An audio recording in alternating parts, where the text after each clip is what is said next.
할렐루야. 6월 22일 큐티 영상 시작하겠습니다. 오늘 말씀은 고린도전서 14장입니다. 고린도전서 14장 1절에서 19절 함께 나누도록 하겠습니다. 오늘 말씀은 성령의 은사에 대한 그런 부분입니다. 성령의 은사가 얼마나 귀하고 아름다운 것입니까? 그런데 오늘 말씀은 성령의 은사가 참 귀하고 아름답다 이렇게 시작하지는 못합니다. 왜 그렇습니까? 이 고린도 교회에서 성령의 은사가 문제가 되었던 것입니다. 그래서 지금 고린도전서 12장, 13장, 그리고 14장에 걸쳐서 이 은사의 문제를 해결하는데 이 고린도 교회에 은사의 문제가 있다 이것을 전제하면서 이 말씀이 지금 진행되고 있는 것입니다. 성령의 은사가 어떻게 말썽이 될 수 있을까요? 성령께서 우리에게 선물로서 주시는 것인데 어떻게 성령의 은사가 교회에서 말썽이 될 수 있을까요? 이것은 신앙의 기초 위에 성령의 은사를 꽃피우지 않기 때문에 그러합니다. 신앙의 기초라는 것이 무엇입니까? 신앙의 기초는 하나님과의 관계를 기본으로 합니다. 하나님과의 관계를 기본으로 해서 하나님을 사랑하고 자연스럽게 이웃을 사랑하는 그런 그 삶의 기초를 두고 있습니다.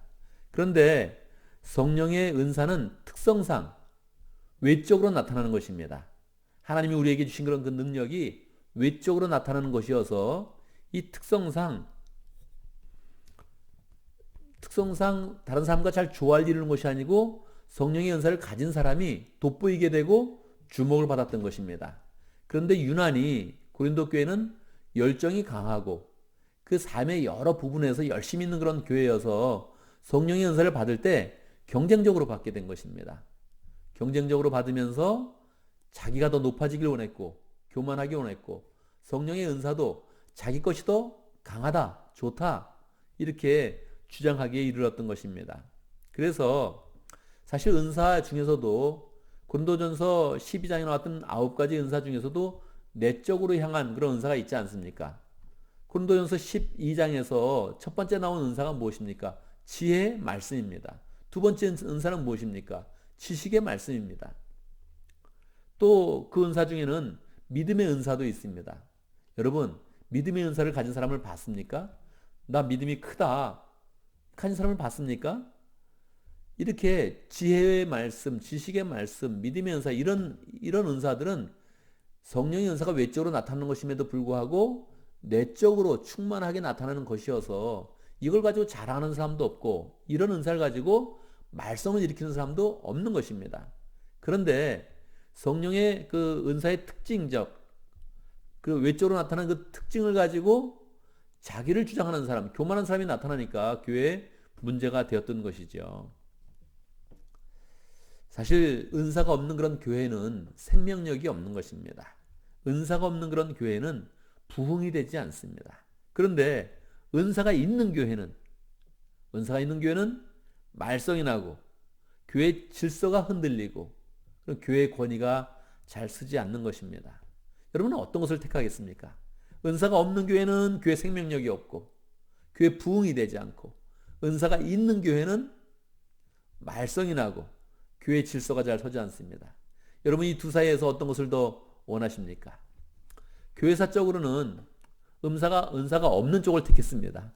왜 그렇습니까? 이 말썽 나는 거, 문제가 나는 것을 싫어했던 것이죠.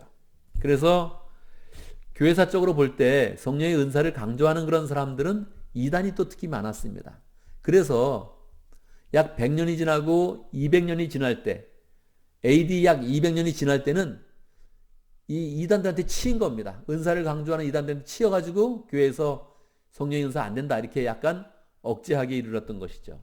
이게 굉장히 오랫동안 교회사에 영향을 끼쳤습니다. 그래서 1900년이 이르기까지 교회 정통교회에서는 성령의 은사를 이렇게 강조하는 그런 사람들은 사이드에 빠지게 되었던 것입니다.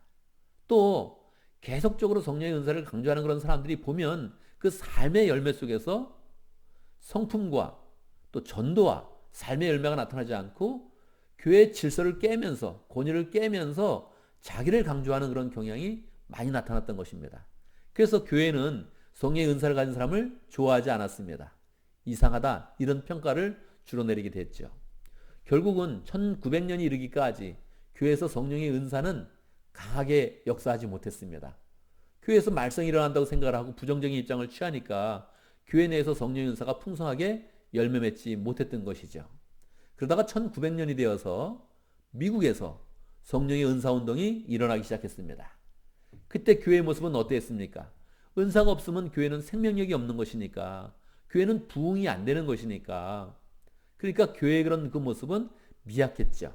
교회가 사회에 주도적인 역할을 하지 못했습니다. 이 세상 앞에 하나님의 영광을 풍성히 드러내지 못했습니다. 성령을 받은 그런 사람들이 강하게 방언도 하고 병도 고치고 예언도 하면서 이 교회에 잠들어 있는 그런 교회에 충격을 주게 되었죠. 그래서 성령의 무브먼이 굉장히 강하게 일어나게 되었습니다. 이게 불길처럼 일어나면서 미국이 한번 크게 부흥의 역사를 만들고 한국에까지 갔었죠. 전반적으로 세계에 이렇게 성령의 은사가 나타나면서 오순절 운동이 일어나기 시작을 했습니다. 그래서 1960년대, 1970년대, 80년대까지 오순절 교회는 한 교단을 이루면서 이 세계교회 전체에 큰 영향을 끼쳤던 것입니다. 그런데 그러함에도 불구하고 아직도 동일하게 성령의 은사를 강조하는 교회나 교단들은 아직도 이 교회 메인스트림에서 아직도 좀 말썽을 일으킨다, 조금 너무 튄다, 이런 느낌을 주고 있는 것입니다. 왜 그렇습니까? 계속적으로 바울이 지적한 그런 부분에서 이 풍성하게 그 은혜를 나타나지 못하는 것입니다. 교회가 하나 되고 조화를 이루고 하나님의 교회를 풍성히 세우는 그런 가운데 덕을 끼치지는 못했던 것입니다. 그래서 계속적으로 성령의 그런 운동은 긍정적으로 교회에 생명력을 주고 있다. 부흥이 되려면 반드시 성령이 필요하다 하는 것을 염두에 두어야 되는 것입니다. 그러나 부정적으로 계속 성령의 은사를 가진 사람들이 교회 전체와 조화를 이루지 못하고 분란을 일으키고 또 자기를 드러내고 실제적으로 삶에 열매가 없는 그런 부분을 계속적으로 염두에 두면서 이 성령의 은사를 다뤄야 되는 것입니다. 지금 현재는 성령의 은사는 미국에서 신사도 운동이라는 그런 이름으로 성령의 은사 운동을 일으키고 있습니다. 계속적으로 부정적인 그런 면과 긍정적인 그런 면을 같이 가지고 있는 것이죠. 우리는 오늘 말씀을 보면서 계속적으로 이 두 가지를 염두에 두면서 말씀을 보면 그 말씀이 더 분명히 보여질 수 있을 것입니다. 14장 1절 사랑을 추구하십시오. 바울의 그런 명령이죠. 이 성령의 은사가 얼마나 좋은 것인데 이 좋은 것이 잘 열매를 맺으려면 사랑을 추구하면서 돼야 된다는 거예요. 이 사랑은 하나님 사랑, 특별히 이웃 사랑에 더 포커스가 되어져 있습니다. 사람을 사랑하면서 은사를 사용하면 성령의 은사는 반드시 아름답게 열매 맺게 되어 있습니다. 신령한 은사를 열심히 구하십시오. 왜? 은사가 없으면 우리는 부흥을 하지 못합니다. 은사가 없으면 하나님의 능력을 풍성하게 드러내지 못합니다. 그러니까 우리는 은사를 열심히 구해야 되죠. 그런데 특히 예언하기를 열망하십시오. 바울은 우리에게 예언의 은사를 열망하고 명령하고 있습니다. 사실 고린도 교회도 마찬가지였고요. 또 그동안 있었던 성령운동도 마찬가지였고 지금까지 이어지는 신사도 운동도 마찬가지고 계속 성령의 은사를 추구할 때 그 나타나는 그런 현상이 방언으로 시작됐습니다. 이 방언은 한편에서 또 은사를 여는 시작점이기도 해요. 그런데 이 방언의 그런 은사가 문제인 것입니다. 그 당시에 고린도 교회도 마찬가지고 지금도 마찬가지인 것입니다. 성령의 은사가 만약에 바울이 9가지 은사를 나열했듯이 만약에 지혜의 말씀으로 시작했다면, 지식의 말씀으로 시작했다면, 믿음의 은사로 시작을 했다면, 영들을 분별하면서 이렇게 나타났다면, 예언을 계속했다면, 그러면 이 은사는 크게 문제가 일으키지 않았을 것입니다. 그런데 대부분 지금도 나 성령 받았어 이렇게 이야기하는 사람들도 방언을 이야기하면서 하는 것입니다. 근데 그 방언의 은사가 특징적으로 교회에 덕을 끼치지 못하는 것입니다. 그러니까 사도 바울은 이 은사의 방향을 다시 정리하는 거예요. 교회에 덕을 끼치는 은사를 해라. 교회에 덕을 끼치도록 이 마음 자체를 셋업을 해라. 처음서부터. 그래서 사랑을 추구하고 예언하기를 추구하고 교회에 덕을 끼쳐야 된다. 이 예언을 하십시오. 예언. 방언 됐습니다. 이제 그만하십시오. 방언을. 예언을 하십시오. 이렇게 이야기하는 것입니다. 이 교회의 문제, 고린도 교회의 문제는 방언 때문에 문제가 된 거예요. 시끄럽게 기도하고 경쟁적으로 기도하고 자기는 영에 취해 있는데 그 영에 취한 그런 영이 다른 사람에게 사랑과 은혜로서 조화를 이루지 못한 것입니다.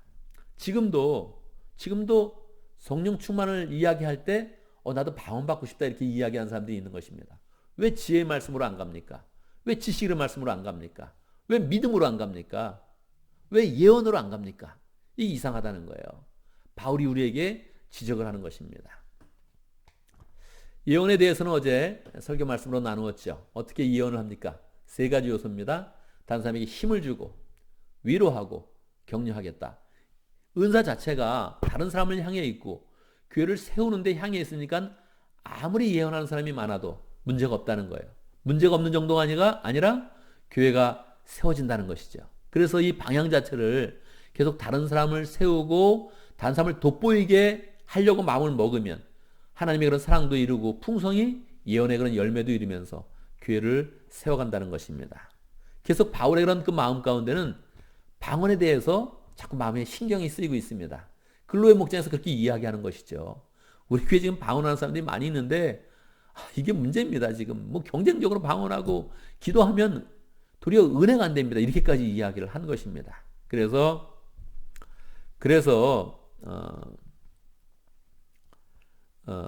사도 바울은 이 방언에 대해서 계속 신경이 쓰여서 이야기하고 있는 것입니다. 6절 형제자매 여러분, 내가 여러분에게 가서 방언으로 말하고 계시나 지식이나 예언이나 가르침을 전하는 방식으로 말하지 않는다면 여러분에게 무슨 유익이 있겠습니까? 내가 방언을 했으면 여러분에게 유익이 없었을 것입니다. 그렇게 이야기하는 것이죠. 9절 이와 같이 여러분도 방언을 사용하기 때문에 분명한 말을 하지 않는다면 그 말이 무슨 뜻인지 남이 어떻게 알겠습니까? 방언 말하면서 나는 뜻을 정확히 알아요. 그런 사람도 있겠죠. 그렇지만 문제는 다른 사람이 모른다는 거예요. 나는 아는데 다른 사람이 몰라요. 무슨 유익이 있겠습니까? 이렇게 이야기하는 거예요. 10절에도 보세요. 이 세상엔 수많은 종류의 말이 있습니다. 그러나 뜻이 없는 말은 하나도 없습니다. 나는 뜻이 있다니까요. 이렇게 주장할 수 있겠죠. 다른 사람이 모른다고요. 그래서 문제가 된다는 거예요. 13절 그러나 방언으로 말하는 사람은 그것을 통역할 수 있기를 기도하십시오. 그래서 바울은 방언에 대한 그런 문제를 통역과 예언의 그런 그 문제로 이렇게 시작을 하는 것이죠. 16절 그렇지 않고 그대가 영어로만 감사를 드리면 갓 믿기 시작한 사람은 바울은 VIP도 신경 쓰는 거죠. 갓 믿기 시작한 사람, 교회 새로운 사람들이 방언 말하는 것을 보고 어떻게 은혜를 받겠습니까? 뜻을 이야기해 줘야지. 그 사람에게 힘을 줘야지. 그래서 통역과 예언으로 가라. 그렇게 이야기를 하고 있습니다. 19절 말씀 보면 바울의 그런 그 마음이 정확히 느껴지죠. 그러나 나는 방언으로 만마디의 말을 하는 사람보다 다른 사람을 가르치기 위해 나의 깨친 마음으로 교회에서 5마디 말을 하기를 원합니다. 그래서 방언으로 만마디 말을 하는 것보다 이 깨우친 마음, 덕을 세우는 마음, 사랑하는 마음으로 하는 그런 그 기도가 5마디만 된다 그래도 그게 더 좋다 이렇게 이야기를 하고 있는 것입니다. 오늘 말씀은 뭐 명확합니다. 바울의 마음도 명확하고 이 은사를 바라보는 그런 바울의 그런 심정이 잘 나타나 있습니다. 우리에게는 예언의 은사를 하십시오 그렇게 명령하는 것입니다. 그래서 예언을 하면서 결국 다른 사람을 힘을 주고 위로하고 격려하는 삶을 사십시오. 아무리 성령이라 할지라도 성령을 추구한다면 반드시 다른 사람을 세우게 되어 있고 교회를 세우게 되어 있는데 예언을 하려고 마음을 먹어서 나 방언하고 싶다 이렇게 말하지 말고 나 예언하고 싶다. 왜? 다른 사람에게 힘을 주고 싶어? 다른 사람을 위로하고 싶어? 다른 사람을 격려하고 싶어? 이런 그 마음의 자세를 가져야 된다. 이렇게 이야기해 주고 있는 것입니다. 오늘 말씀을 보면서 우리는 교회를 세우는 그런 열망을 풍성하게 가져야 됩니다. 내 중심이 아니라 교회를 중심으로 생각을 한다면 분명히 은사는 조화를 이룰 것이고 하나님의 역사를 나타낼 것이고 교회를 부흥으로 이끄는 큰 힘이 될 것입니다. 그래서 우리가 은사를 추구하되 교회를 세우고자 하는 그런 소망, 그런 열망으로 우리가 은사를 사모해야겠다는 것입니다. 오늘 말씀을 보면서 우리는 또 기도 제목을 갖습니다. 첫 번째, 오늘 말씀대로 하나님, 내가 예언의 은사를 잘 나타낼 수 있도록 인도해 주십시오. 하나님, 내가 은사를 풍성히 나타내면서 하나님께 영광 돌리고 성령의 은혜를 다른 사람에게 풍성히 나타낼 수 있도록 인도해 주십시오. 함께 말씀을 기억하면서 기도하겠습니다. 두 번째, 우리 코로나 상황을 위해서 기도합니다. 우리 개인의 그런 삶과 가정의 삶 하나님 앞에 잘 보호를 받고, 특별히 직장과 사업과 또 나라 전체의 분위기가 이 코로나가 잘 잡히는 방향으로 인도되어지고, 코로나 이 상황 가운데서도 시위도 있고 여러 가지 또 불만이 있어서 사회는 계속 어지럽습니다. 하나님께서 은혜를 주시도록, 은혜를 주셔서 이 나라를 구원해 주시도록 함께 기도하고, 교회 부흥과 목장의 부흥을 위해서 기도합니다. 하나님께서 교회를 잘 세워주시도록, 목장을 잘 세워주시도록, 이 가운데 마음이 갈급한 사람들은 더 많아지고 사랑이 필요한 사람들이 더 많아집니다. 우리가 잘 연결하면서 사람들을 돌보고 사람들을 세워나가는 복된 삶을 살 수 있도록 함께 기도합니다. 제가 먼저 기도하고 함께 또 기도하는 시간을 갖도록 하겠습니다. 기도하겠습니다.